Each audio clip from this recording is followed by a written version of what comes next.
Hello, ma'am. Ngasi so mong ma'am na am to ina kanbira ko video na wong puno lakchere kay matang no hagdi tonsillitis ay tare ko ma'am na tonsil ga na haina si je kay no hagdi akoy gi isa de immune system de sidai da mating pang na ba yaw ba gland na mane ko akoy si gi khanau gi na kana kan si da ko sidai da si je kamai taw ge hagdi nga sa gi infection taro kana ne ba ko na tonsillitis ay si je any bacteria no oy ba ya de viral no oy ba ya ko adubu si je ya most ina common no ina kana da taw ge hagdi nga sa gi adolescents kumba de young adults kumba je sigumba je ne hena taw ba ko aduga nangi viral gumbo orgadi nangi any age group ta dum infection tawrani ko aduga tonsillitis tawrani ko aduna koina tonsillitis se yam luba laina amana te ba adugo mipung khudi ma adu ayamana thengna ba kai gino dinga sai nangi immune system je fadana develop taw trikan hai tare ko sai gi adult or trikan gi manung sina sai gi mi amana sai gi tonsil sida sai gi infection taw bai ta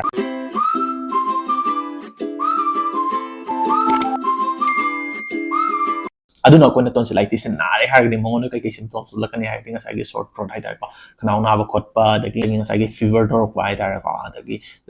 ko gi chag yot pamak to or ka su ko na ba khotpa sigumba phawba adagi examination to kan nga sai si cervical lymph node na le ko sigumba adum lymphadenopathy le gumba adagi nga sai bad odor hai ko bad breath gumba le sigumba se adum symptoms se most commonly when adum present ta we ko aduga bacteria ma'am marks sidagi karamba organism ne hena most commonly koi infection je taholak ke hagadi group A beta hemolytic streptococci ama leiri ko sina taholak ne ko aduga magi appearance tholok gi mong se tongan tongan adum tholok pasu dum yai ko kai ge hagadi ngasa acute bacterial adagi follicular atare ko sagi grips jauri ma'am da pas oina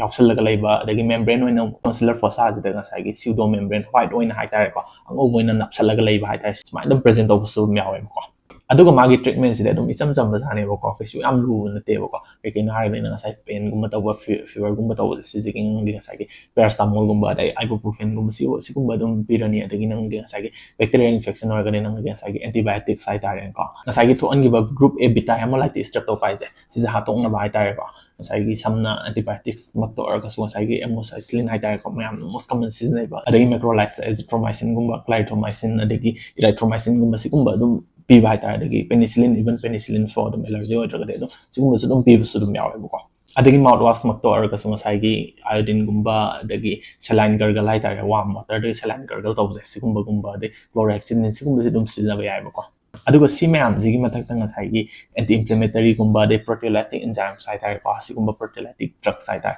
samna carnivore fort gumba de ceratopeptidase gumba sigumba se dum pi ko aduna nga sai tonsillitis adum within 4 to 5 days adum mathanda hanjan jagi ba pon ngak tane ba nga sai antibiotics kumba charga de supportive treatment ma am de tor ga ita aduga ko ne yum da kai to zagani har ga nga sai wa matter saline gargle hai tare ko sai ma am na thumi teng ba isinga sa ba thumi teng ba kana haina si je tor ga si je tor teng ba dagi fazna yum de adequate rest of ba dagi fazna ising adequate hydration to ba hai tare ko aduga mi khara ma su leidana ko ai di tonsil hanjal tawre adu kamai taw dino ko tino ka le sidai amu kamai na ko gi tonsillectomy ha tare ko gi tonsil je pula lokthok ki bai tare me operation taw lokthok ka na ha sida di kamai taw ni ha gi ma je karma ka condition da nga sai tonsillectomy je taw ni ha gi nangi nga sai tonsil na rak pa je sahi ma da ahum lak na rak bai tare sumain thangna na sahi ahum lak tawra ba adagi nangi nga sai sahi ma da mangarak na ba aduga thangna na sahi ani gumba sumain na ra ba adagi sahi ma da nangi adum 7 times more than 7 times minus nara kadi nang liya sa tonsillectomy se tawune adagi magi tonsillitis ki grade lay ko grade 1 2 3 4 ga hai tar ko aduga grade 3 4 da de dum sida so dum surgery se dum option oina dum pinai ba kadi no magi grade 4 da kadi nang liya sa gi yaw ba tonsil gland ni theng jan nar ga lay ba adagi grade 3 da na 3/4 ga hai tar ko sumaina dum funjala ga lay ba tar khanau sida adum kan da nang sa sida su dum tonsillectomy se dum tawe ai ba ko aduga karma matam na ko hospitalize taw ni hai nang sai gi saba tak pa yada badagi nang dehydration tar nga sai na sa am chi chok thagi badagi respiratory distress kum balai ba hai tar ko so hom kano to ba tar nga sai gi punjala aga hai tar ko sigum ba kan jing nang sai hospitalize taw ni aduga sigum ba si yam rare cut case oina thok pa ne ba ko